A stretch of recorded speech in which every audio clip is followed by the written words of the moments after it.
Non, non, non, non. Laisse-moi juste dire un petit mot. Adi lance la vidéo motion. Ladies and gentlemen, welcome. Pleasure to have you here.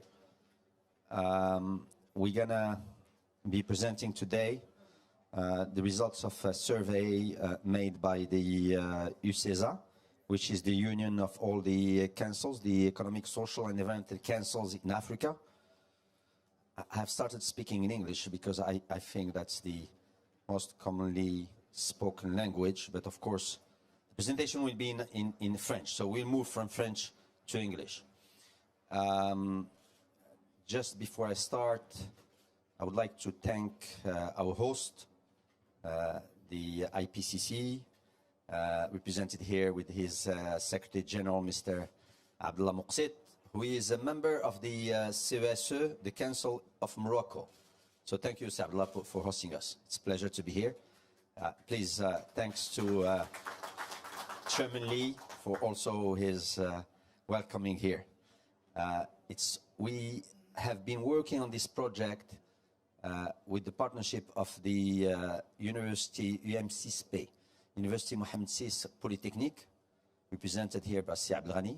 Thank you very much for your partnership. It has been greatly appreciated. And OpinionWay has been the partner that did the survey, all the work, and I'll explain that in a few minutes, and presented here by Mr. John Barr. So thank you very much for being here today. Let me start with a short video that summarizes the findings. So please don't leave after the video. It's just last 1 minute. We expect to have you here for an hour so we can have a dialogue and we can, debate on what we'll present to you today.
Thank you very much. We're supposed to have Mr. Molumbi here with us. Has he arrived? Not yet? Not yet. Okay. Well, Mr. Molumbi is the Vice President of the CESE of Gabon, and he was supposed to address the audience today. So hopefully when he comes later on, I'll give him the chance to do that. Maybe we can move to the presentation. And I need someone to push to keep us going. Great. So let's move on to, I have it here. Plain white. Okay, great. Are you sure it's working? Yes. So let's put this into context. In fact, basically, in the Paris Agreement, adaptation was raised at the same level as attenuation. Because let's make it clear, adaptation is the the problem is the concern of Africans. So, but where are we so far?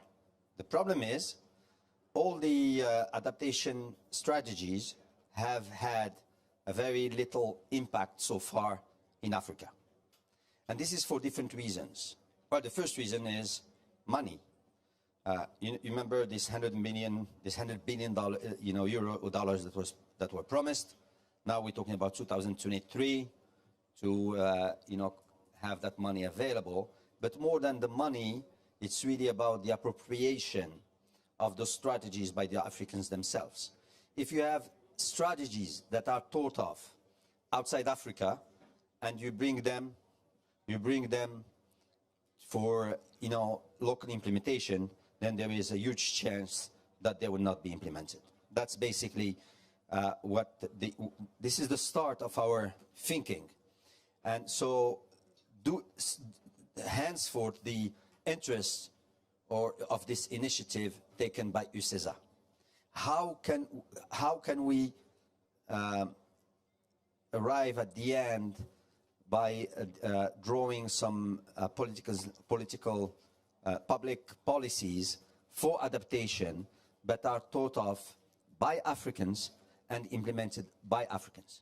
That's really the whole idea behind this. So what we did, we went through this very interesting survey and very interesting work in the ground.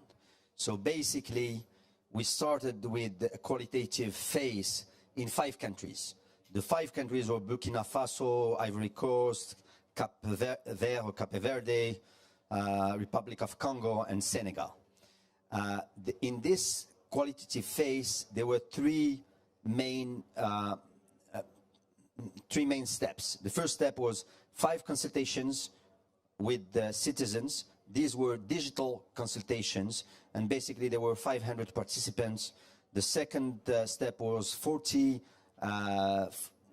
one-to-one interviews with NGOs, with professional organizations, and of course there were also 30 focus groups with people that were concerned about climate change. It was not just about randomly chosen people. From there, it allowed us, or it made us smarter on how to devise a questionnaire, and we went to 16 countries, and we had basically a questionnaire that was done with 8,000 participants in those 16 countries. So we can say, really, without any problem that, or overestimation, that this is a very solid data that we have now on the perceptions of Africans on climate change. That's really what it's all about. What are Africans? And of course we are talking about perceptions, and perceptions might be wrong, perceptions might vary, and depending on who you are, but we are talking about perceptions. So what did they tell us? First of all, 60% of the population is concerned about climate change. That's a given.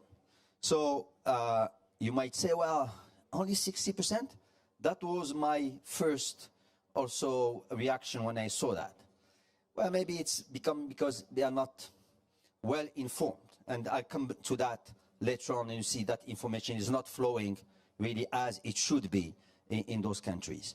But it's already a reality. You have some verbatims there. People are talking about temperature, growing year after year, sand in the beaches disappearing. You're talking about flood, about extreme catastrophes. So everything really is being today felt by the Africans and consequently as a consequence to climate change. And let's move on. Not only they are concerned, but they feel that they are already exposed to the consequences, and 7 out of them saying that they are clearly exposed. When we're looking at what type of expositions, of exposure, basically, first of all, the change of seasons,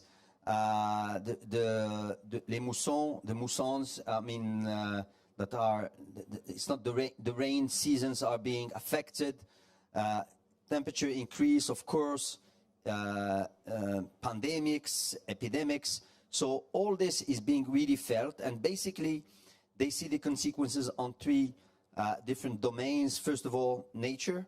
Nature is really at stake.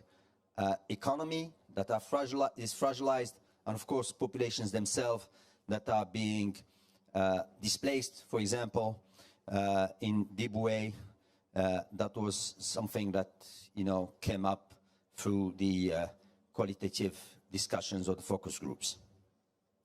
There are other, you know, consequences, but the main ones, as I told you, oh, and of course there is also the deforestation, and we'll come back to that because it's seen as one of the main reasons of climate change.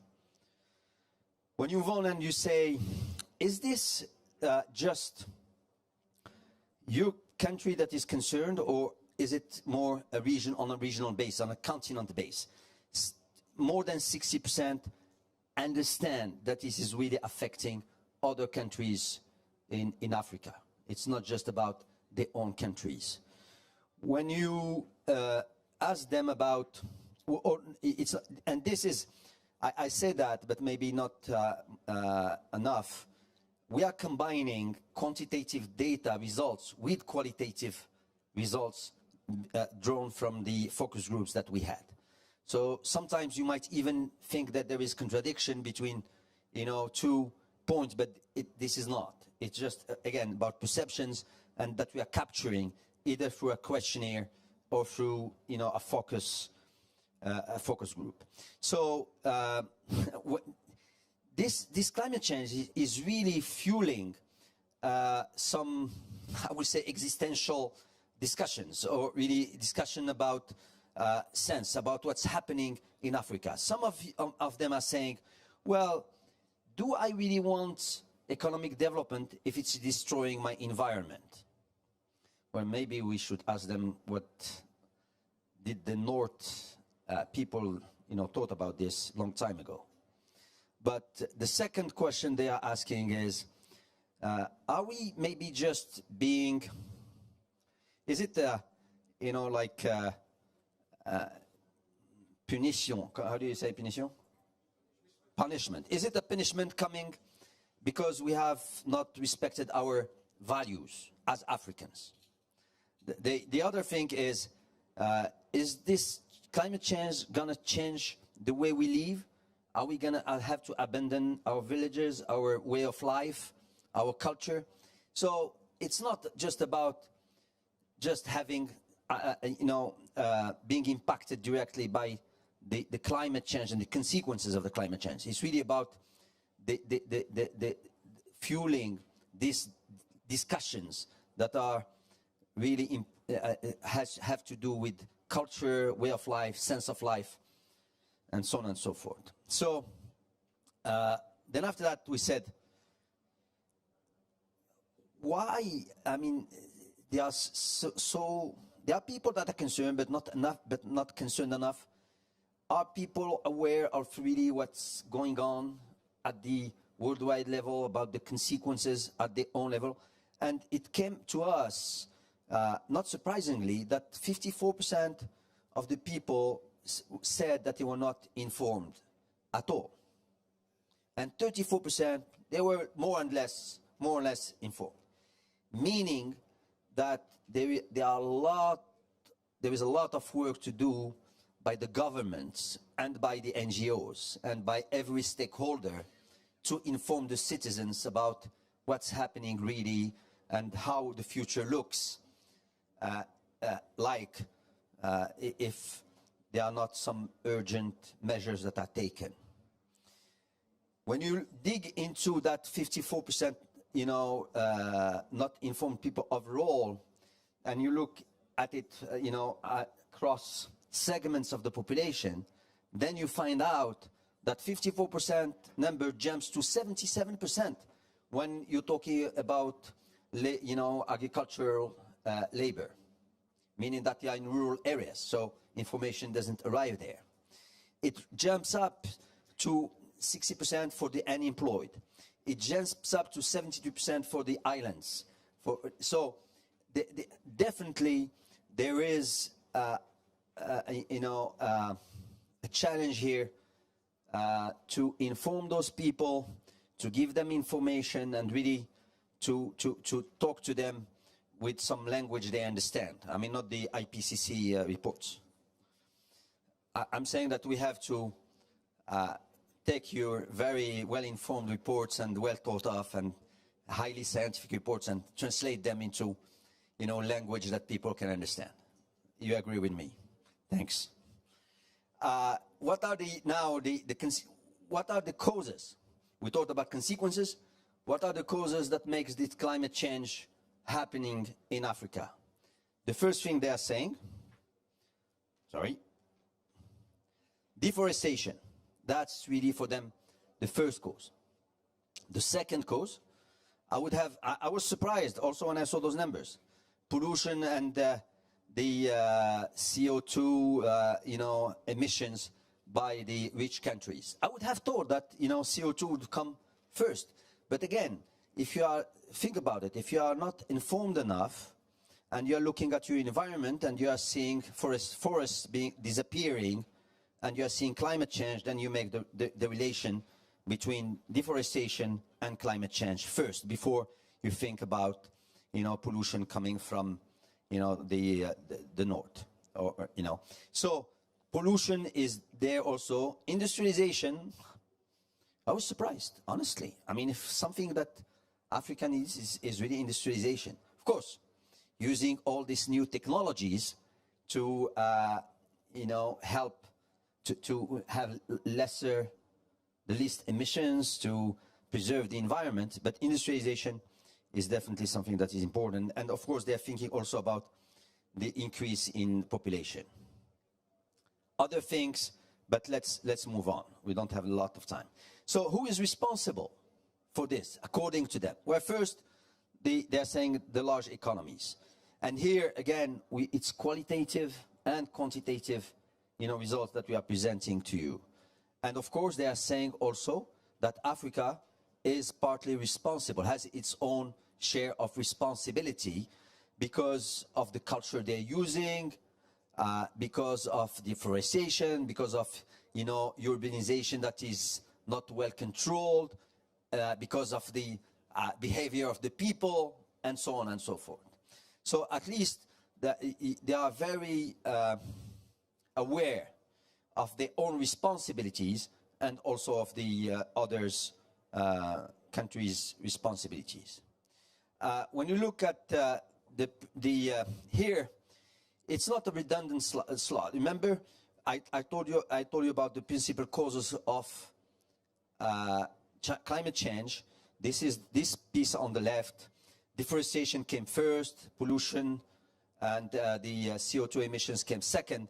And here we just try to dig, or to differentiate between the 6 different clusters that we considered in Africa. But honestly, let's not spend a lot of time here. There are some different numbers. I really looked at if there is only one of those buckets that identified, CO2 emissions by the North as the first reason. I couldn't find one. So need to really talk. Again, information is key. Another thing is, when you ask, Africans, you say, is your country only concerned or the others? They say, no, it's a continental, issue. Then you ask them, you said, do you think that you are more exposed or less exposed than someone else in your own country? And they're saying, we are more exposed than someone else in our own country. So it's 1 out of 5 that thinks that they are more concerned, which poses the question of the social of climate justice or injustice, depending on how you think about it. And when you go deeper into climate injustice, you say, how do you feel it? I mean, do you believe that what's happening? Why do you feel that you are more exposed than the others? And they will tell you, well, because we are more ahlan. I'm happy to welcome the president of the Casablanca region, Mr. Mazuz. I wish I could take my seat. Come, seriously. And I was going to give you the mic, so you understood I was going to frame you. Okay, so the first thing is exposure to extreme climate, events. Second thing is they are seeing flood, they are seeing erosion in the coasts. They think that they are more exposed to diseases. They believe that their means of subsistence or are decreasing. So it's really they really feel that there is some major injustice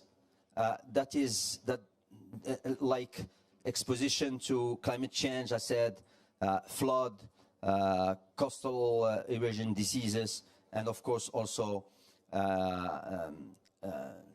food supplies. Then we said, do you believe that the governments are doing what they should do to in this domain? 54% are saying that the actions is less than the expectations or what they should be doing, which tells us two things. Either governments are doing enough, which I don't believe. I mean, maybe some countries might be doing, but then they should communicate better. All countries should do better and communicate better. So these are the two consequences that we can think of. Then we said, what do you believe are the main measures that can be promoted in your country? Interestingly enough, they said first, they were thinking about themselves. We should change our own behavior. 76% said that.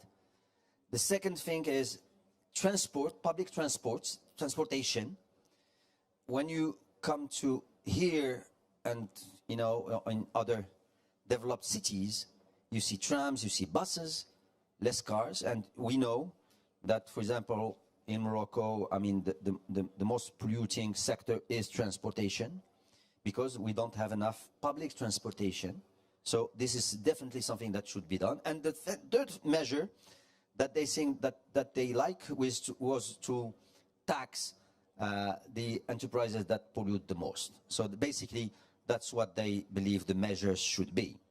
Then we told them, who are, in your view, the stakeholders that can tackle this climate change and reduce its impact in your life? They said three stakeholders. They identified three stakeholders: governments, 63% identified them; the citizens themselves, which is good news. When I look at this, identifying themselves as one of the most important actors is good news for the future if we give them enough, weapons to fight. And you will see that they are really engaged already. It's not just about talks, but they are, I can say, walking the talk at this point in time. And the third stakeholder is really NGOs, associations. But they're not forgetting about the IPCC and Mr. Abdullah and Dr. Lee. They're saying that science or people of science can definitely be stakeholders, and they're definitely at 26%. when I moved to, then we said, if you look at the African cooperation, what are the main things that can be done between among African countries? 3 things were identified. Fund to fight this, climate change, for also educating people, communicating. The second thing is expertise exchange of knowledge, exchange of knowledge between the countries that are having the same,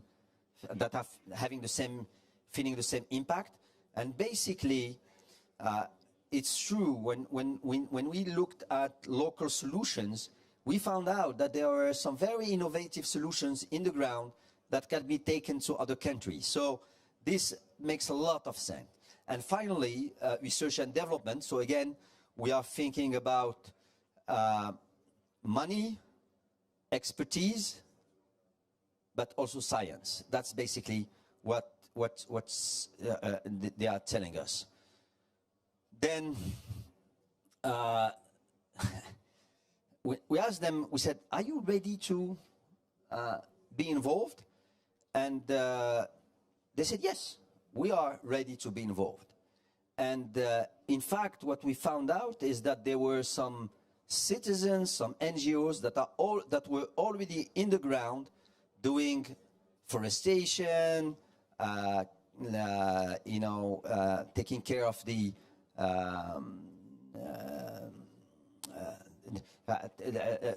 recovering water from the rain, making sure that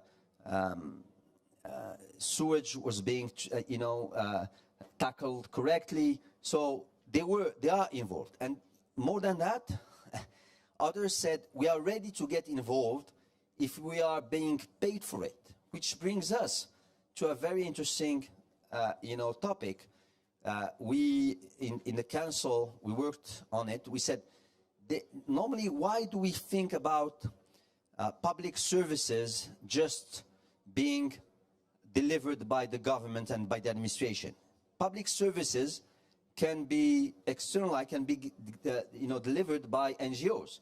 If you have the right NGOs and you pay them correctly, then they can do them. They can do it, and they can do it even better, maybe. So, in this topic, there are some opportunities to create, new jobs in this area. Then we looked at some initiatives, and quickly, really, Republic of Congo, a lot of reforestation. Senegal, they are going through durable agriculture. Cameroon, aquaculture. They are thinking about new ways of smoking the fish. Interestingly enough, before they were using a lot of wood to smoke the fish. Now they are using another technique, and it's polluting much less than before. So very local. You cannot scale them up to country level, but you can duplicate them in different local areas across Africa, for example. In Cape Verde, we're talking about energy coming from wind energy. In Mali, we're talking about meteorology. In Republic of Congo, how to quantify they're trying to quantify the carbon emissions, which at one point in time, all Africans have to get better in really quantifying our own carbon emissions. 59% of the people are saying we are engaged. As I told you, they are walking the talk. When you ask them about the future, this is the Africans, ladies and gentlemen. 34% think that climate is going to get better. 33% saying it's going to get worse. 22% are going to say it's going to stay the same. So basically, although they see many things happening around them, Africans have this nature of being optimistic. So, which is a good, thing. This is really the picture that we have at this point in time.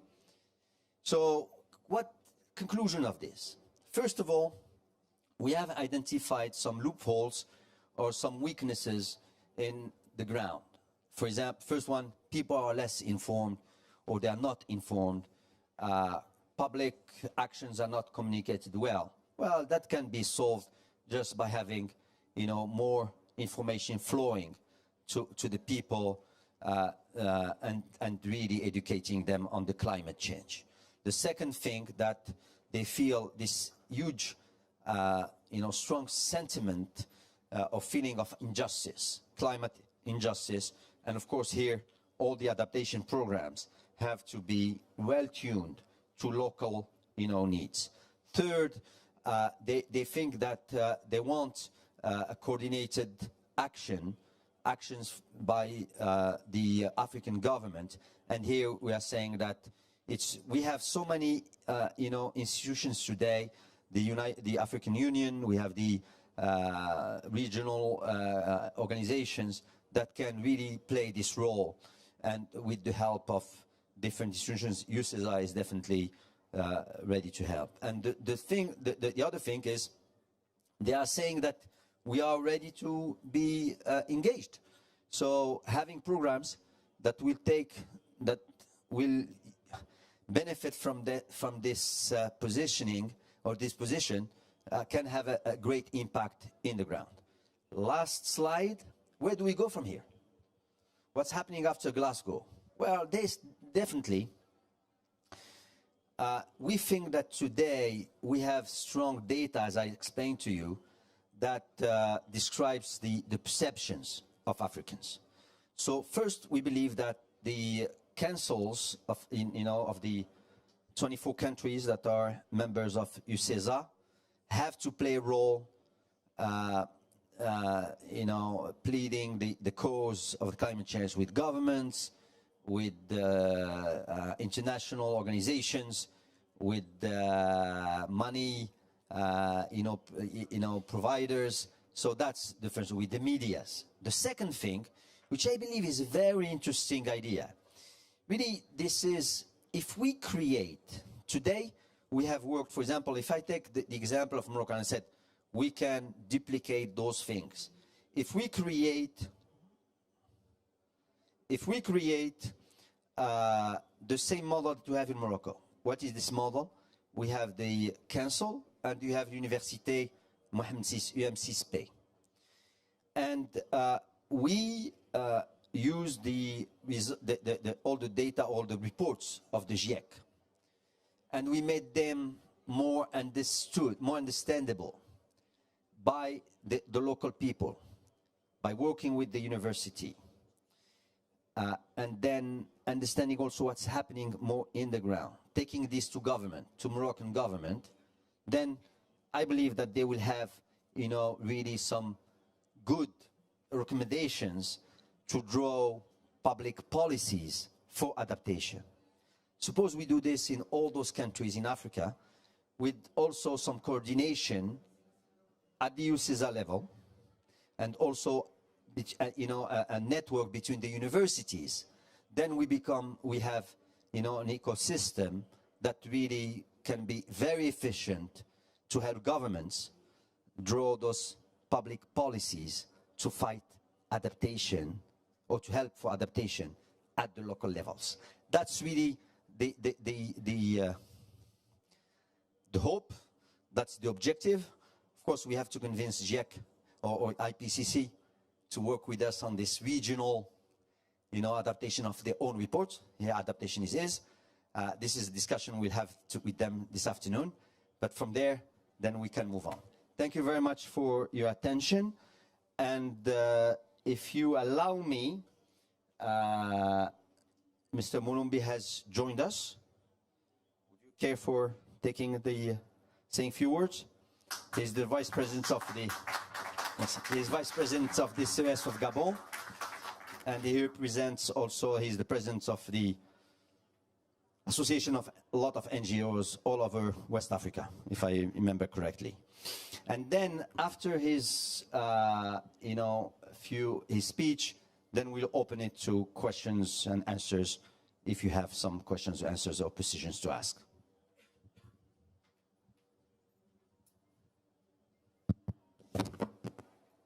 Bonjour. Je voudrais déjà vous adresser les amitiés et les salutations du président du Conseil économique, social et environnemental du Gabon, qui n'a pas pu faire le déplacement, et je suis accompagné par Madame le Premier secrétaire, en ma double casquette de président du réseau pour l'économie verte en Afrique centrale, où nous avons rendu une position commune qui a été présentée à Africa Day hier à l'Union africaine et qui contribuera à accompagner les négociateurs africains. Nous pensons que l'heure est arrivée pour que l'Afrique ne puisse pas perdre tout ce qu'elle a pu obtenir, même si des annonces sont faites dans la zone du bassin du Congo. Je l'ai dit devant le représentant du président Tshisekedi, Madame la ministre en charge de l'environnement, que c'est des annonces qui n'honorent pas les efforts du bassin du Congo.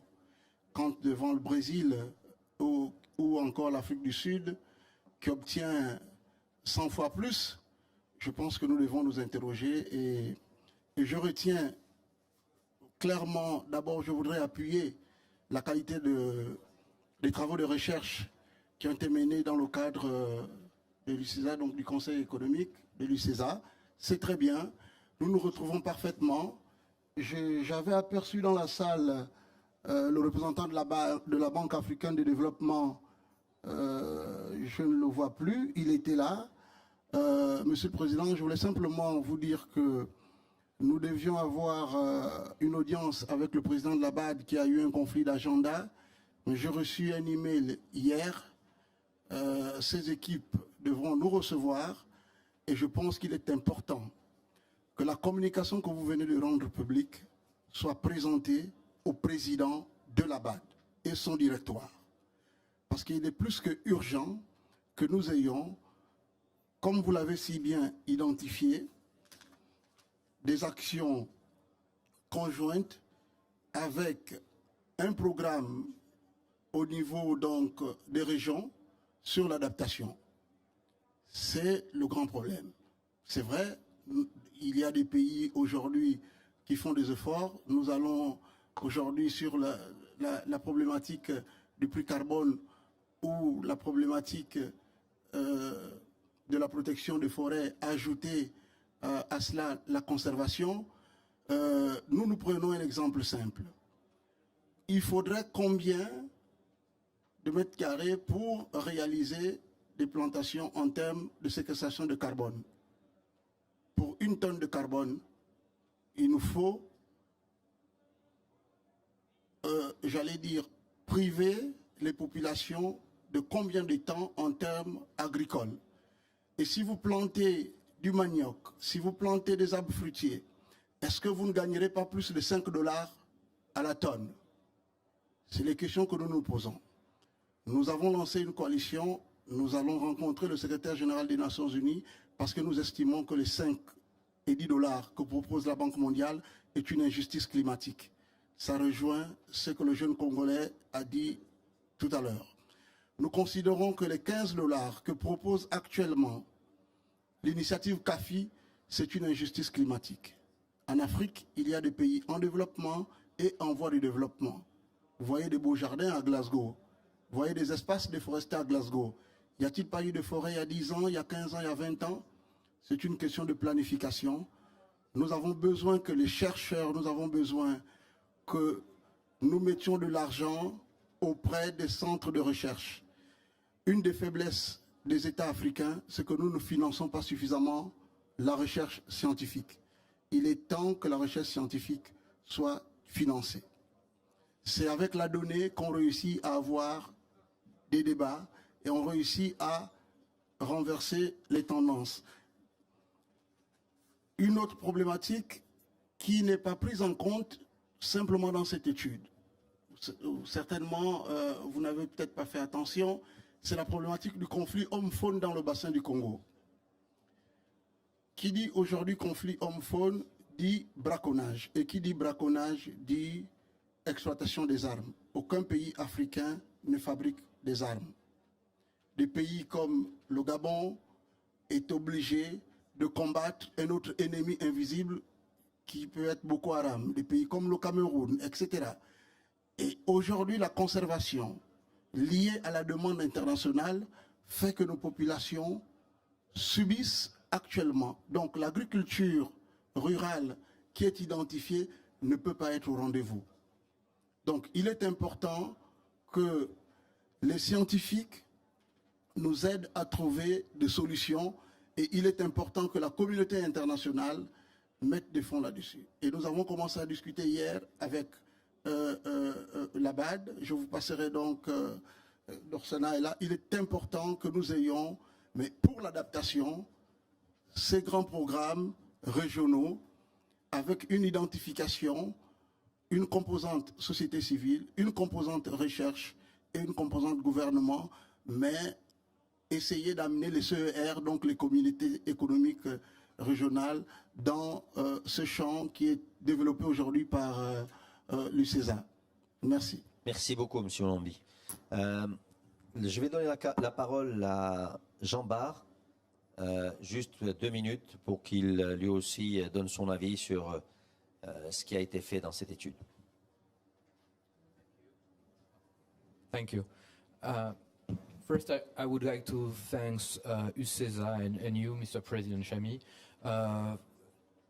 for your commitment to wish to listen to the people's African voice, because we know that for climate change and on this issue, it's very important to listen to citizens, because we know that it's not possible to change and to fight against climate change without them.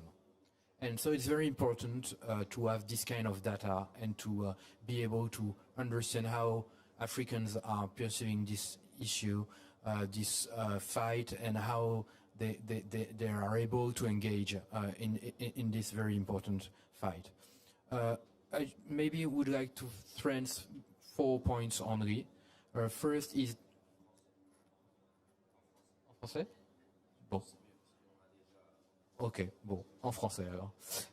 Le premier point, c'est peut-être comment se situe l'Afrique par rapport au monde. Chez OpinionWay, nous faisons des études sur la question du changement climatique en France depuis plus de 10 ans et en Europe et dans d'autres pays. Et vous avez insisté sur les 60% d'Africains qui se sentent concernés et qui se sentent préoccupés par le changement climatique. Ce que l'on voit très clairement, c'est que ce n'est pas un niveau faible, hein. C'est un niveau qui est certes inférieur à celui qu'on mesure en Europe, qui est plutôt aujourd'hui dans la moyenne des pays européens autour de 75-80%, mais c'est un niveau qui est comparable à celui qu'on voit aux États-Unis, à celui qu'on voit en Australie, autour de 60%. Et donc c'est un niveau de préoccupation qui est déjà élevé et qui montre que les Africains se sentent concernés par la question du changement climatique et que ce n'est pas une question qui est totalement hors de sujet pour eux aujourd'hui, et ça c'est important de le dire et de le souligner.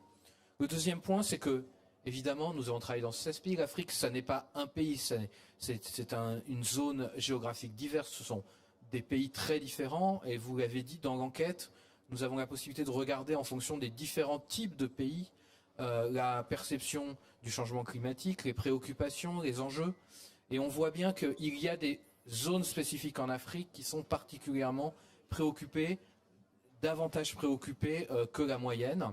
La première d'entre elles, ce sont les pays insulaires. De manière générale, tous les pays qui ont des façades sur les océans sont davantage préoccupés. La question clairement de la montée des eaux est une question qui est très importante dans les représentations des citoyens africains sur le changement climatique. Et ça, c'est aussi un élément important à souligner. Et on le voit aussi, évidemment, la zone des pays du Sahel a des préoccupations particulières, spécifiques, en matière de changement climatique. Pas forcément un niveau de préoccupation plus élevé, mais en tout cas une sensibilité spécifique. Et on voit bien que là aussi, de la même manière qu'en Europe, en Occident en général, on peut avoir des différences importantes dans les opinions publiques. On a ce même phénomène en Afrique et il faut en tenir compte et il faut l'avoir à l'esprit. Le troisième point sur lequel je voudrais insister, il est que ce qui m'a beaucoup frappé dans les résultats, c'est que les Africains ne considèrent pas que le changement climatique, ça n'est pas leur sujet, ça n'est pas leur faute. Ils sont à la fois conscients du rôle des pays développés dans le changement climatique et de leurs responsabilités, et ils le disent, mais aussi du rôle des Africains eux-mêmes. Et ça, c'est un élément très important, parce qu'évidemment, ça a des implications sur leur capacité demain à agir et à s'impliquer sur cette question. Ils ne sont pas dans une logique qui consiste à dire que c'est la faute des autres. Ils sont sur une logique de considérer qu'ils ont leur part dans ce changement climatique, que évidemment les pays développés en ont une importante et qu'ils doivent en tenir compte et ils doivent prendre en compte la spécificité de l'Afrique, mais qu'eux aussi ont leurs propres responsabilités. Le quatrième point aussi sur lequel je voudrais insister et qui est important pour moi, c'est qu'il y a toujours une difficulté quand on s'intéresse à l'opinion publique sur le changement climatique, c'est qu'à la fois il faut que les gens soient inquiets, soient concernés par ce sujet, soient préoccupés, mais s'ils le sont trop, on arrive à un stade où ils n'agissent plus, où on n'a plus aucune chance de leur permettre d'agir et de s'engager sur ce changement et de eux-mêmes faire les efforts qu'il faudra faire demain pour agir en matière de changement climatique. Et les Africains ne sont pas dans cette perspective où ils seraient dans un état d'esprit où le niveau de préoccupation serait tel qu'ils seraient un peu désespérés face à cette situation et n'auraient plus envie d'agir demain. Et ça, c'est un élément important. Ils ne sont pas dans une logique d'abandon. On l'a vu, il y a des optimistes, des pessimistes, mais ils ont conscience qu'ils ont leur part à faire et qu'ils peuvent encore faire changer les choses. Et ça, c'est un élément important parce que probablement, vous l'avez très largement souligné, il y a des efforts à faire en termes de communication, d'information auprès de la population africaine, mais on peut aussi d'ores et déjà s'appuyer à la fois sur cette préoccupation dont ils font preuve, mais aussi sur ce sentiment que les choses ne sont pas inéluctables et que le combat n'est pas perdu. Et voilà, je crois que si je devais résumer en quelques points ce que je retiendrai de cette enquête, c'est vraiment ce sur quoi je voudrais insister. C'est un élément, encore une fois, important de s'intéresser aux citoyens. D'ailleurs, dans l'enquête, ils nous disent à un moment sur les choses qu'il faut faire, il y a toujours cette idée dans la part des populations qu'il faut aussi tenir compte de l'avis des citoyens dans les actions qui sont mises en œuvre en matière de changement climatique. On l'a vu dans de nombreux pays, agir sans tenir compte de la population, c'est aussi une impasse parce que ça se heurte à des résistances qui, à un moment, font qu'on n'arrive pas à faire bouger les choses.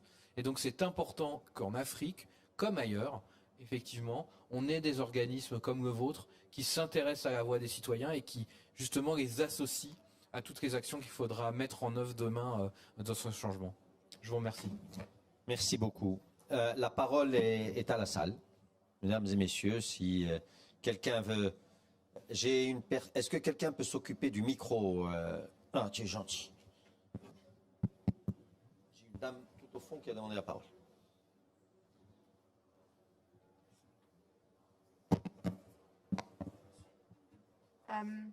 Thank you very much for this very interesting presentation. My name is Anja Beretta. I work for the Konrad Adenauer Foundation. It's a German foundation. We're based in Kenya.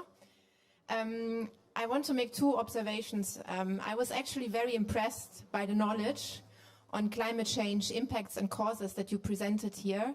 And it's a methodological question. When you interviewed people, did you use proxy indicators for the terminology of climate change? Because I'm sure if you go to the rural areas and you ask someone who's in agriculture, are you concerned by climate change? He might have never heard of it. But if you say, do you see that, you know, the rain period changes, then probably 99% will say yes. So that's just one question. And another observation that comes here together, the fact that only, I think it was 60% of the Africans say that government should do more, is probably linked to this lack of knowledge. Because from our experience, very often when we talk to parliamentarians, they say, we would really like to do more. But when we go to our constituencies and say, we want to do something for climate change, people say, I'm not interested. What I want is economic growth. What I want is peace and stability. I want to stop land degradation. And really finding this narrative that everything is linked, that it's not, that peace and stability and economic growth are very, very much linked to climate change, I think is very, very important. And this is why I really want to congratulate you on this research. There needs to be a narrative that is understood by everyone in Africa. And, the IPC is such an important source of information. And I think the work for the future 2-3 years is really to translate this into messages that can be understood by everyone in Africa. Thank you. Thank you very much. We'll take all the questions or remarks, then we will answer at the end.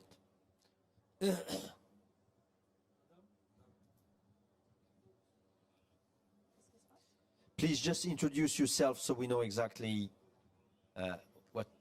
which organization you're representing. Bonjour à tous, je suis Madame Blanadine, conseillère économique, sociale, environnementale et culturelle de la Côte d'Ivoire.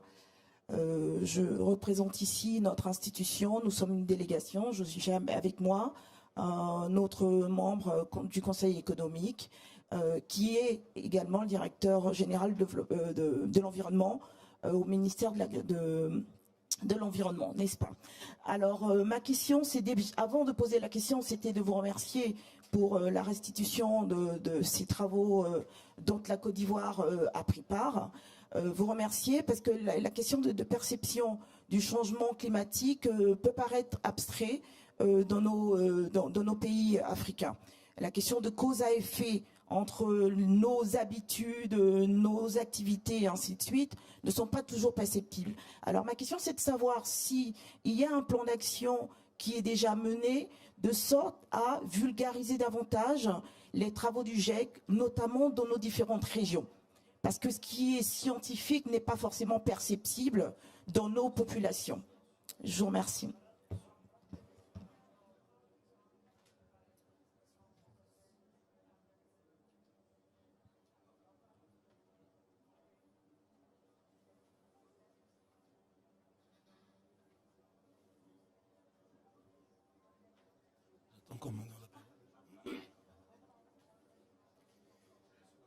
Bonjour, je suis très, très content d'être à côté de mon ami Ahmed lors de cette présentation et je tiens absolument à vous féliciter pour la qualité de cette présentation. Au moins, d'abord pour un élément très important pour ce sujet, c'est qu'elle est faite dans un langage, j'allais dire, commun, pas un langage très savant. Le fait qu'il n'y ait pas de jargon rend cette présentation très facile à digérer, à comprendre, etc. Je suis surpris par le taux d'appréhension et de compréhension de la problématique climatique par la population africaine. Honnêtement, je ne m'attendais pas à un taux pareil. Je pensais qu'on était un peu négligent ou ignorant par rapport à cette question au niveau de la population. Je joins ma voix à celle de Madame. Au niveau peut-être de la méthodologie, je n'ai pas assisté au début, je m'en excuse. Il y a peut-être des choses à clarifier. Hein. Est-ce que effectivement on est à ce taux, etc. Mais en tout cas, si c'est le cas, je m'en réjouis, hein, franchement. Je voudrais surtout faire une remarque. C'est dans les conclusions de la fin, on ne voit pas le rôle des territoires au niveau de cette prise de conscience, de cette prise en charge de la problématique climatique, vue du côté de l'UCESA ou de l'UGCC. Donc, je pense que 1,4 milliard d'Africains, c'est pas quelque chose d'homogène, c'est plus de 50 pays, c'est des centaines de régions et des milliers de territoires.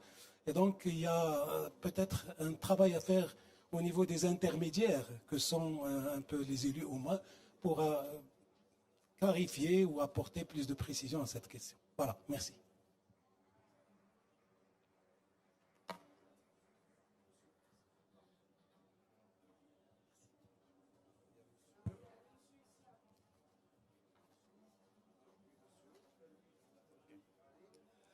Merci. Moi, c'est Osé Ouedraogo. Je suis du Burkina Faso. Je suis le responsable de la formation de l'École nationale des eaux et forêts et de l'environnement. Je suis très content d'avoir vu des déclarations de modulation. C'est là où je travaille même. Et c'est très bien.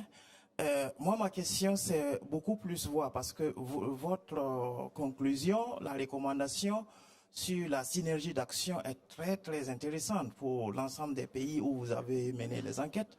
C'est très important. Maintenant, est-ce que vous avez poursuivi un peu la recherche pour voir un peu quelles sont les structures clés au sein de ces pays-là que vous avez pu mener des enquêtes? Si ce n'est pas fait, ça serait très intéressant de poursuivre la réflexion pour voir un peu, parce que pour aller à une synergie, il faut d'abord faire le diagnostic des structures. Par exemple, le Burkina Faso, nous venons d'avoir la BAD a financé un peu la construction d'un centre de formation sur la RED+. Pour le moment, nous sommes en train de commencer à faire fonctionner en collaboration avec l'African Forest Forum. Et ça peut être un centre au Burkina Faso qui peut être l'un des éléments clés pour aller dans cette synergie. Donc, si je résume ma question, est-ce que vous avez poursuivi pour voir un peu, diagnostiquer un peu les structures clés dans chaque pays pour aller ensemble dans cet partage d'informations sur ces questions? Merci.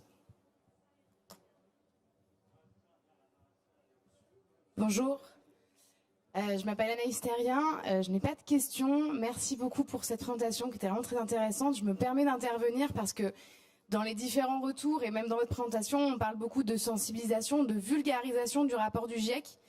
Et justement, donc, je représente l'association de la fresque du climat, Climate Fresque en anglais. Et donc en fait, on propose un atelier justement de vulgarisation pour comprendre le rapport du GIEC. Il s'agit d'un jeu en fait très simple. En 3 heures, on replace des cartes selon les liens de cause à effet. On part des causes et on va vers les conséquences. Et ça permet vraiment en 3 heures, de manière ludique, de manière collaborative et scientifique, de comprendre très rapidement et très simplement en fait qu'est-ce que c'est que le changement climatique. Et donc aujourd'hui, ce jeu-là, on est une association très jeune. On est encore en train d'apprendre beaucoup de choses. On a moins de 3 ans, mais on a déjà eu plus de 235 000 participants, surtout en France. On a un système qui est assez autoporteur, ça veut dire qu'une fois qu'on a participé à l'atelier, on peut devenir animateur soi-même, on peut participer à une formation animation, et de fait, aujourd'hui, on a 10 000 animateurs dans plus de 50 pays. Donc c'est vraiment un jeu qui peut s'étendre hyper vite. On a déjà 35 traductions. Et donc voilà, je suis ouverte s'il y en a parmi vous qui veulent plus d'informations. Et sinon, enfin voilà. Donc après, je reste ici. On est preneur. Voilà, très bien. Vraiment, merci. Donc la fresque du climat, voilà, je reste dans le coin. Merci beaucoup. Comment s'appelle votre organisation? La fresque du climat. La fresque du climat. En anglais, c'est Climate Fresque. En français, c'est la fresque du climat. Voilà. Merci à vous. On va venir jouer avec vous, c'est promis. Oh, c'est intéressant pour le CSE, exactement. Très bien, alors, merci. Merci, je suis monsieur Ahmed Kaya Mikala du Congo-Brazzaville. Je représente donc mon ONG, l'ONG Éveil d'Afrique, et qui a éventuellement participé aussi à ce grand sondage-là. Alors, je pense que les intervenants précédents ont tout simplement se sont orientés dans ma vision idéologique. Je voulais tout simplement rappeler que, pour le cas du Congo, nous avons des climato-sceptiques, nous avons des climato-optimistes, mais nous avons aussi des climato-ignorants qui comprennent pratiquement rien. Et ça, il faut le noter. Certains qui vous disent ils comprennent, ils sont prêts à s'engager, d'autres qui disent ils ne vont jamais s'engager, d'autres qui vous diront ils comprennent rien. Et là, on a une grande difficulté lorsque nous faisons de la sensibilisation, parce que nous avons une forte impression que les décisions des dirigeants ne s'arrêtent que dans les villes capitales. Et nous, la société civile, lorsqu'on arrive sur le terrain, la question qu'on nous pose, on nous dit, vous faites tout dans les capitales, et nous, on ne comprend rien de ce que vous faites. Parce qu'il faut comprendre que la population africaine, notamment vivant en milieu rural, a une conception des choses qui a un attrait sur les cultures. Comment dire à un monsieur qui vit en forêt qu'il ne faudrait pas abattre un arbre? Pour lui, la forêt ne va jamais disparaître. Et le changement climatique peut être aussi interprété sur un plan de vue spirituel. Alors, et encore la question la plus difficile pour nous, c'est qu'on nous fait comprendre que ces populations, même les représentants, ne participent jamais aux conférences et sommets internationaux. Alors nous, lorsque nous venons donner cette restitution, notre parole ne peut jamais compter. Alors moi je pense que Lukeza, lors de votre très belle intervention à Brazzaville en République du Congo, nous avons proposé donc au gouvernement qu'il fallait que la société civile, avec les gouvernements, cette mutualisation pour une facilitation dans la compréhension. Et pour terminer, en Afrique centrale très souvent, tout ce qui relève du gouvernement pour les populations africaines, c'est de la politique. Donc du coup, même lorsque la société civile arrive pour sensibiliser, en costume cravate parfois on dit, c'est de la politique. Voilà pourquoi il faut que nous ayons des séminaires de formation sur la transmission du langage et notamment pour les restitutions. Je vous remercie. Merci vraiment.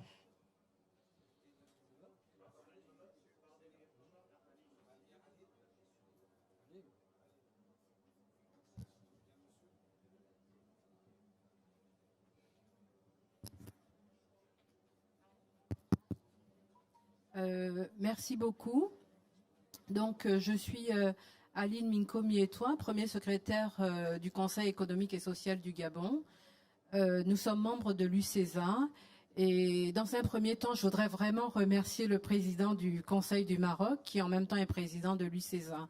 Les points sur lesquels je voudrais vraiment insister, c'est le rôle de la société civile structurée dans les changements climatiques. Et notamment, nous sommes le relais auprès des populations locales. Au Gabon, nous avons ce que nous appelons le recueil des attentes et des besoins des populations que nous effectuons chaque année. Et au cours justement de ces concertations avec les populations, parce que nous allons dans les villages les plus reculés du Gabon, nous avons cet échange qui met les populations en confiance. Et c'est de là que nous pouvons mener nos actions de sensibilisation et de communication. Et les populations sont très réceptives, comme le disait le président de l'UCESA. Et le point sur lequel je voudrais véritablement insister, là c'est vraiment en parlant de l'UCESA, c'est en menant des actions concertées que nous pourrons arriver à faire quelque chose. Mais dans ces actions concertées, il faut absolument que les populations se sentent concernées. Et c'est vraiment en menant des politiques publiques inclusives que nous arriverons à faire passer les messages. Je prends les cas des femmes. Les femmes sont celles qui, malheureusement, sont les plus touchées par les changements climatiques en Afrique. Nous avons pris, dans le cadre du Conseil économique et social du Gabon, le conflit homme-faune. Mais les plantations qui sont dévastées, elles sont faites par qui? Par les femmes. Donc, elles sont les premières à subir ces influences-là, et les femmes sont très réceptives. Je pense que c'est peut-être aussi un petit peu l'instinct maternel qui fait en sorte que les femmes, lorsqu'on leur porte une information, elles la prennent et ce sont elles qui les transmettent les mieux aux hommes. Donc vraiment, je tiens sur la concertation, les actions communes pour une bonne sensibilisation et une meilleure prise en compte des changements climatiques dans nos populations. Voilà le point sur lequel je voulais vraiment insister. Et nous comptons sur l'UCESA. Vraiment, félicitations à la présidence du Maroc. Et je crois que nous allons pouvoir continuer sur cette dynamique pour pouvoir avoir des changements et des propositions positives et collectives pour l'Afrique. Je vous remercie. Merci. Bonjour tout le monde, c'est Saïd Chakri. Je représente ici l'Alliance panafricaine pour la justice climatique au niveau d'Africain, mais aussi je fais partie de l'Alliance pour le climat et développement durable du Maroc. Monsieur le Président, félicitations d'abord pour cette enquête et pour les résultats qui nous ont été présentés. Mais à mon avis, ça ne peut pas être aussi une occasion pour vous inviter à faire une évaluation sur l'impact de la politique mondiale des changements climatiques, surtout en Afrique. N'est-il pas possible de voir actuellement que tout ce qu'on voit comme impact, ça continue à augmenter d'une année en une année? Ça montre que tout ce qui est stratégie mondiale sur les questions climat, tout ce qui est négociation, même ici, depuis 25 ans, ça n'a pas donné vraiment des résultats concrets, ça n'a pas donné des impacts concrets sur le terrain. Et ça, c'est grave, Monsieur le Président. Pourquoi c'est grave? Parce qu'il va y avoir un manque de confiance. il va y avoir un manque aussi de participation. Et surtout pour les Africains, lorsqu'ils voient qu'il y a une inéquité entre, si vous voulez, les pays du Nord et les pays du Sud, qu'ils subissent encore ces questions de changement climatique et que ça pèse sur leur développement, sur le pain quotidien. Donc c'est pourquoi on vous invite à faire une évaluation sur l'impact de la politique mondiale au niveau de l'Afrique. Merci, Monsieur le Président.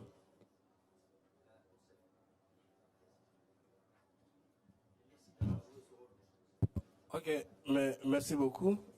Moi, je me nomme Kachelou Lawan. Je suis le directeur de la météo du Niger. Mais je me rends compte qu'apparemment le Niger ne fait pas partie des pays qui ont suivi, qui sont sur la liste. Mais quand même, bon, on voit bien qu'il y a les voisins, le Mali et tout ça, on a les mêmes réalités. Déjà, c'est de dire que vraiment nous sommes très contents d'avoir même eu l'idée vraiment de mener ce genre d'études. Parce que pour toute motivation, je crois qu'on peut s'appuyer, c'est un début de diagnostic que l'on peut utiliser pour tout ce qu'on fait. Maintenant, je voudrais faire un commentaire, après peut-être poser une question. Le commentaire, c'est quand vous dites que vous allez travailler avec les rapports du GIEC, c'est une bonne chose. D'ailleurs que le GIEC maintenant est en train d'aller dans les détails, parce qu'il fait maintenant des impacts régions. En plus de cela, il fait des impacts sur le secteur. Ce qui est en soi une très bonne chose. Et donc ça va faciliter le travail au niveau du pays. Ce que je sais, c'est que je suis entièrement d'accord avec vous. Il nous faut un travail. Comme le professeur vient de le dire, on ne peut pas se fier à ça. Il faut qu'on... c'est pas en attendant l'autre qu'on va gérer notre problème. Il faut que l'Afrique se prenne en charge et qu'on sache qu'on a quelque chose à faire. Et c'est à nous d'abord de faire les premiers pas.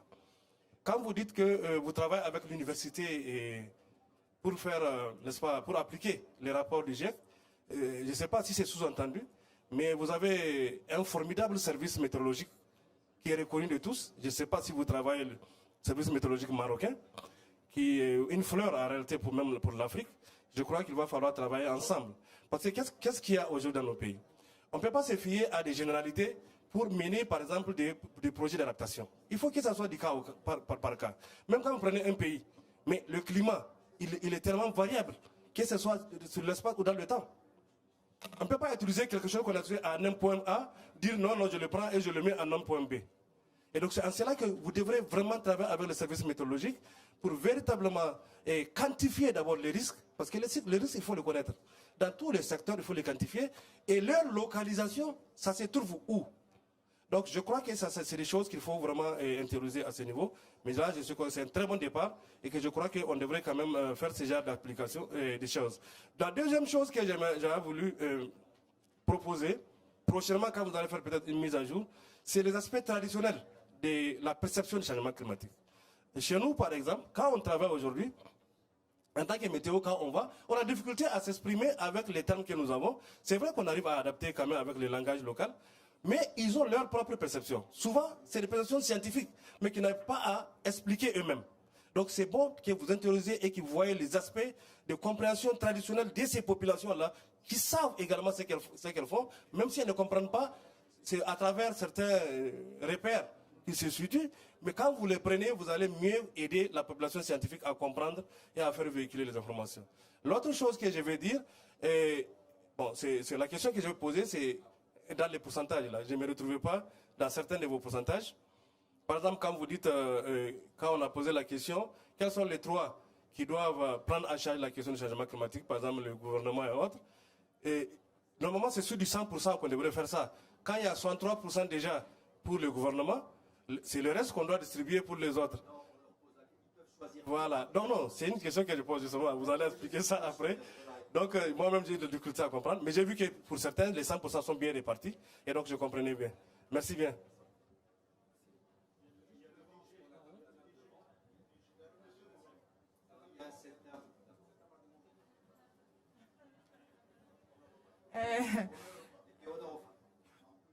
Donc, merci pour la parole. Moi, je me nomme Mme Biliga Koyivogui. Je suis point focal genre et changement climatique au niveau de la République de Guinée. Moi, j'ai d'abord des préoccupations par rapport au niveau du rapport des GIEC, parce que la semaine dernière, la francophonie a exposé sur ça, c'est que ce n'est pas vulgarisé. il y a un problème. Il faudrait que les hommes prennent connaissance d'abord de ces documents. Maintenant, par rapport à cette présentation, je souhaiterais qu'il y ait un volet, c'est-à-dire sur le genre et les changements climatiques. Parce que le changement climatique est transversal, le genre aussi est transversal. On ne peut pas parler de changement climatique sans parler des femmes et des jeunes. Mais le préalable, c'est quoi? Au niveau de la Guinée, par exemple, comme je suis là-bas, notre CDN qui vient d'être actualisé, maintenant, je suis membre du comité climat. Si vous vérifiez dedans, il y a un volet intégration du genre dans la CDN. Parce qu'on doit se battre d'abord par rapport à ça au niveau national. Tout projet qu'on va monter, il faudra que ça se retrouve dans ce document de politique à la fois nationale et internationale. Donc moi, je suggère qu'il y ait un volet spécifiquement pour cela. On ne peut pas traiter cette question sans les femmes, sans les jeunes. Je vous remercie. Une dernière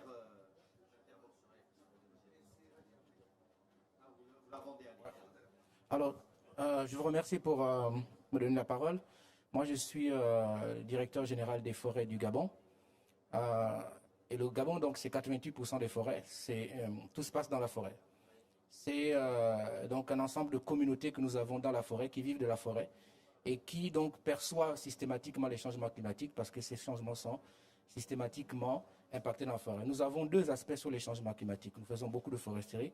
C'est d'abord l'action que nous menons sur la forêt, donc l'exploitation de la forêt. Qu'est-ce que ça a comme impact le changement climatique? Mais d'autre part, le changement climatique en lui-même, comment ça impacte par la suite la forêt et les gens qui y vivent. Ces deux aspects sont, quand vous communiquez avec les populations, ils les comprennent très bien. Il y a ce qu'on appelle la connaissance traditionnelle. Et cette connaissance, je pense que nous ne l'utilisons pas assez. Lorsque nous allons poser la question, comme la dame tout à l'heure a dit, qu'est-ce que vous pensez du changement climatique? C'est une question, on va dire, intellectuelle. Lorsque vous leur demandez, est-ce que vous voyez les pluies? Est-ce que vous voyez les fruits? Est-ce que vous voyez à nouveau les éléphants passer par là? Systématiquement, ils vous répondent. C'est ce qu'on appelle aujourd'hui un peu la cartographie participative. Lorsqu'on leur demande de s'exprimer avec leur langage, avec leur manière, on se rend bien compte qu'ils ont plus de connaissances que nous qui venons de l'extérieur et venons apprendre de leur milieu. Et donc ça, c'est quelque chose qui est très important à faire apparaître dans ce genre d'études. Prendre l'approche bottom-up, comme on dit, du bas vers le haut, pour alimenter les connaissances au niveau mondial. C'est ce que lui répétait derrière, c'est-à-dire que si nous on fait une étude quelque part, on va avoir du mal à l'appliquer ailleurs. Mais si on donne la possibilité à toutes ces personnes qui sont sur le terrain, qui vivent les choses, de nous informer sur ce qu'ils vivent, sur comment ils le vivent, alors on aura plus de données adaptées à chaque situation. Parce qu'eux, ils ont la réalité. Je prends le cas d'un problème que nous vivons au Gabon. Nous avons donc mené depuis plus de 30-40 ans la conservation presque intégrale de nos espèces. Et nous sommes face aujourd'hui à une densité de population d'animaux, dont les éléphants, mais également des chimpanzés, des gorilles, des mandrilles, et qui sont très nombreux et qui créent donc les conflits homme-faune. Ces conflits homme-faune, nous avons constaté que d'une certaine manière, ils sont dus au changement climatique dans nos forêts. Les études que nous avons menées récemment montrent que les périodes de fructification ont changé. Il y a une baisse pour un certain nombre d'arbres, donc de fruits. C'est très drastique. Mais aussi, comme nous avons beaucoup conservé, le rapport entre l'homme et l'animal a changé. Il y a moins de peur de l'homme. Du coup, les animaux se retrouvent sur les activités humaines, que ce soit l'agriculture ou autres, et le conflit se met en place. Et lorsque vous demandez aux populations, moi j'ai discuté avec quelques populations, ils vous disent, voilà ce qui se passait il y a 30 ans, voilà ce qui se passait il y a 50 ans, et voilà ce qui se passe aujourd'hui. Et ils ont une très bonne information sur la manière dont l'environnement a évolué et la manière dont ce mécanisme s'est mis en place. Et ça, c'est très important d'apprendre dans ce que nous faisons. Aujourd'hui, nous avons ce que nous appelons chez nous la foresterie sociale. Moi, en tant que directeur général des forêts, donc il y a un mécanisme qui fait qu'au Gabon, il y a l'exploitation forestière, mais ça c'est pour l'État. Et il y a le fait que l'État redonne des territoires forestiers aux populations pour qu'ils puissent en faire un usage. Et grâce à ce mécanisme de forestier social, nous arrivons à travailler avec les populations pour qu'elles nous montrent la manière dont elles peuvent gérer leur environnement face au changement climatique. Et je peux vous assurer que si nous avions l'opportunité de leur donner la parole ici, à chaque fois que nous leur donnerions la parole, elles nous enseigneraient plein de choses. Donc je voulais juste attirer l'attention là-dessus. Nos communautés dans tous les pays du monde sont capables de nous en apprendre énormément, au-delà des connaissances que nous développons dans nos universités. Effectivement, nous avons fait des études, nous avons une approche scientifique, mais il faut également intégrer cette approche traditionnelle qui est donc le terroir de nos connaissances ancestrales. Merci. Alors, dernière question avant que le panel reprenne la parole. Moi, bonjour, je veux apporter juste la voix de l'académique. Moi, je voudrais dire que le temps où les sachants, donc les scientifiques, viennent pour imposer leur vue au reste du monde, il est complètement révolu.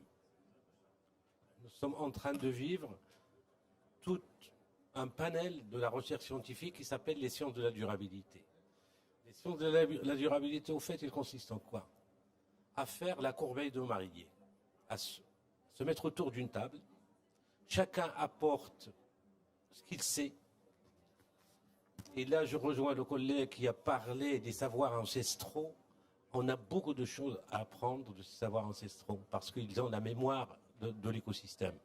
Donc l'idée, c'est faire un tour de table et co-construire ensemble des solutions, des stratégies d'adaptation, et j'ajouterai, et définir des métriques de suivi de performance. Parce que, au fait, contrairement à l'atténuation, les métriques sont très claires. C'est combien de tonnes de carbone on a économisé. Quand on parle d'adaptation, les métriques, c'est assez compliqué, c'est différencié. Ça dépend de beaucoup de facteurs, et c'est là la question du territoire qui arrive. Parce que ça dépend du territoire, ça dépend de la culture, du niveau économique, du régime politique. Donc, il faut co-construire des solutions viables, des solutions durables et surtout des solutions équitables. Merci. Merci beaucoup. Écoutez, vraiment, j'ai appris beaucoup de choses. J'ai beaucoup apprécié les interventions des uns et des autres. Merci. Chacun a amené son point de vue et c'est toujours intéressant d'avoir mes amis et frères africains autour d'une table de discussion ou dans un forum tel que celui-ci pour débattre. Et c'est vrai que chacun, de par son expérience, on a même eu une joueuse qui a voulu nous vendre son jeu, qui ne fait pas attention à ce que je dis, d'accord, mais on va venir jouer avec vous. Moi, je trouve que c'est très intéressant. J'ai demandé à notre directeur du partenariat de prendre contact avec vous, parce que je pense qu'on peut amener ce genre de pratique dans les pays, parce que ça peut aider. Parce que la vulgarisation est absolument importante pour que les gens soient plus sensibilisés. Si ça reste au-dessus de leur tête, jamais ça va les intéresser vraiment. Alors, je vais essayer de répondre. Madame, sorry, for the proxies, yes. I asked the question to my neighbor and he told me that they use the proxies just to make sure that people understand them. Because as you're right, if you use some very sophisticated terms, that they will not relate to what's happening in their life. And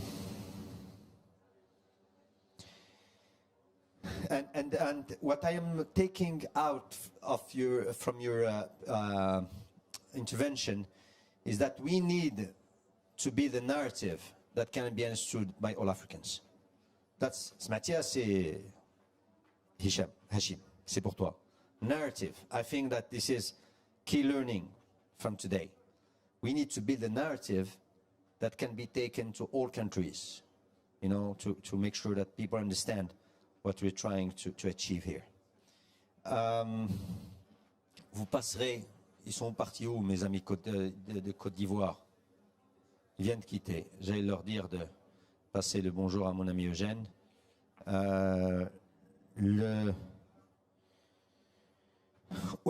Basically what they were saying, leur intervention c'était pour vulgariser les rapports du GIEC.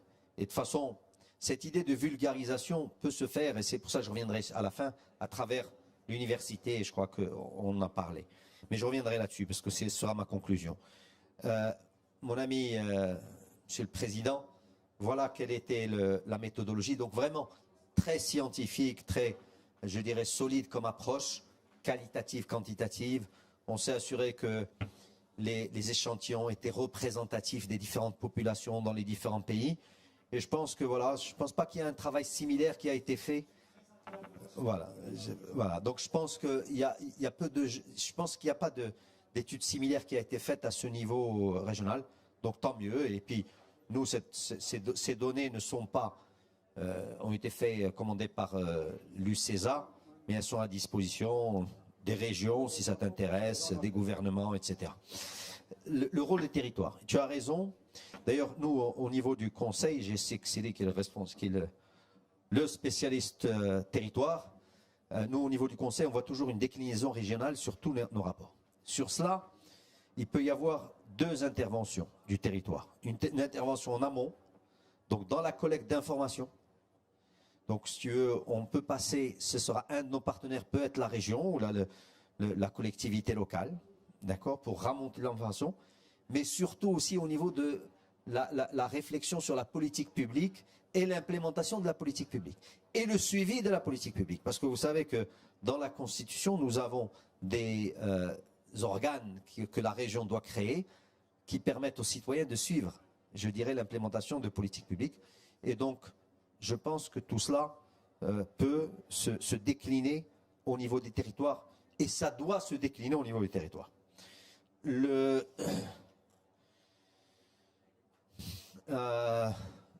My friend from the Burkina Faso, il a parlé des structures clés, il est parti.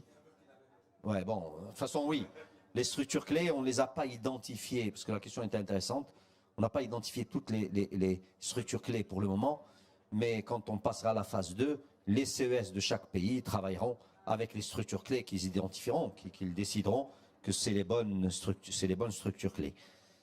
Je crois que je me suis exprimé sur la fresque du climat.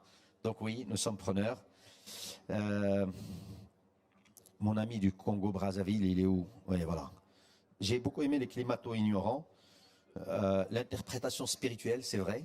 Et en fait, tout cela revient à si vous voulez, un peu ce principe qui est qu'aujourd'hui, on doit vulgariser, on doit embarquer les gens, on doit utiliser des savoirs ancestraux, mais aussi ce que disait le directeur général des eaux et forêts du Gabon, des forêts. Je ne sais pas si vous avez les eaux aussi, mais nous, c'est eaux et forêts.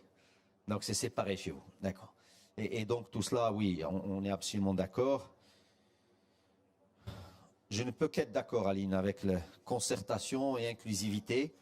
Et c'est vrai que je ne me souviens pas, peut-être qu'on en a débattu, c'est pourquoi on n'a pas fait une approche genre sur le rapport. C'est noté. Peut-être qu'on a dû se dire que tout le monde ressent les changements climatiques de la même façon, ce qui est peut-être une erreur. Vous voyez, donc là encore, c'est à travers ce qu'on voit sur le local qu'on peut éviter ce genre d'erreur. Mais je suis d'accord que c'est un sujet à creuser par la suite. Si Saïd, je crois que l'évaluation, on n'a même pas besoin de faire d'évaluation. Hein. On voit aujourd'hui la problématique, l'impact, si vous voulez, les différentes renonciations des différentes COP, ou même les promesses non tenues. Bon, ben, au bout d'un certain mois, je crois que les gens vont être assez conscients que le feu est dans la maison et qu'il va falloir vraiment arrêter tout cela. Sinon, le GIEC n'arrête pas avec tous ces rapports et ces alertes à faire ça. Bon, franchement, on n'a pas besoin, nous, de faire ça. Mais c'est évident qu'il doit y avoir plus de prise en charge par la communauté internationale de cette problématique du climat, parce que on se dirige vers 2,7 degrés. Peut-être il y a des gens qui disent 2,3, d'autres qui sont un peu plus optimistes, qui disent 2, mais on est loin encore du 1,5 à aujourd'hui. Et ça, si les deux, si ce qu'ils promettent est mis en place. Mon ami du Niger sur la météo, je suis d'accord avec vous. Et franchement, j'ai pris ça aussi comme un key learnings, comme un point aussi à ramener avec nous, d'accord, comme le narratif, les services météo. Et je crois que la meilleure des combinaisons, c'est comme on va travailler avec les universités, l'université travaille avec le service météo, l'université travaille avec le GIEC et travaille avec le service météo. Et donc vous avez tout ce qu'il faut pour justement utiliser ces structures clés. Voilà un exemple de structure clé que j'aurais cité pour mon ami du Burkina s'il était resté. Donc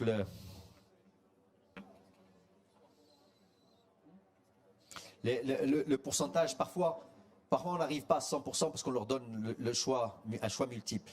Et donc on additionne et donc on voit ce qui se donne sur les réponses. Le volet sur le genre, la République de Guinée, je crois qu'on est d'accord. Alors, Monsieur le directeur général des forêts au Gabon, votre proposition de bottom-up, on est absolument d'accord. Tout à l'heure, d'ailleurs, si vous vous souvenez, dans ma présentation, j'ai dit qu'il y avait des solutions locales qui pouvaient être dupliquées, mais j'ai parlé juste de continental, si vous voulez, de pays à pays, cette idée de coopération entre les différents pays. Et elles sont dupliquées parce qu'elles viennent du bottom-up, comme vous avez raison.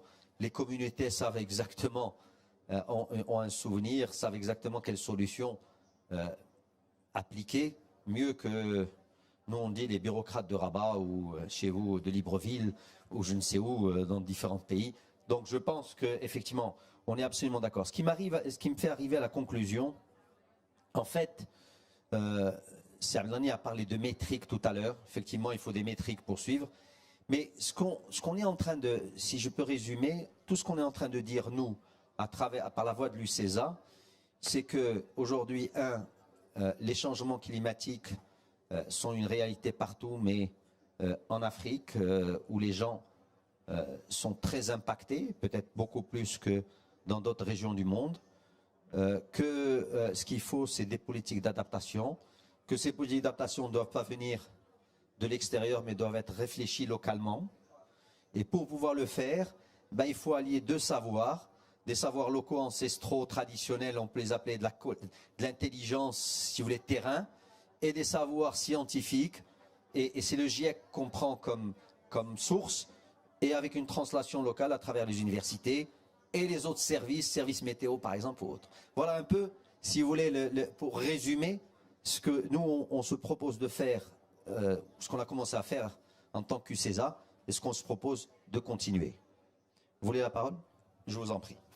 Merci, Président. Alors, Président, je voulais revenir sur l'interpellation de M. Chakri du Maroc. Je pense que nous sommes à quelques 2 jours de la clôture de la COP. Nous suivons les négociations. Nous savons que la question de l'adaptation touche profondément l'Afrique. Nous sommes heureux du retour du Maroc à l'Union africaine. Pour la COP du Maroc, le roi du Maroc a pris en charge, pour la COP du Maroc, plus de 200 organisations de la société civile. Billets d'avion, logement, restauration. C'est pour vous dire l'impact que cela a donné, et depuis Marrakech, nous suivons.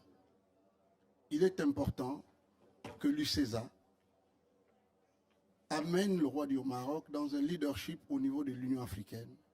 Sinon, dans les 2 prochaines années, vous n'aurez plus d'Africains. Et on ira vers une COP africaine. Je ne parle pas de l'AMSEN, mais vers une COP africaine. L'injustice est trop visible. L'injustice est trop visible, c'est impossible.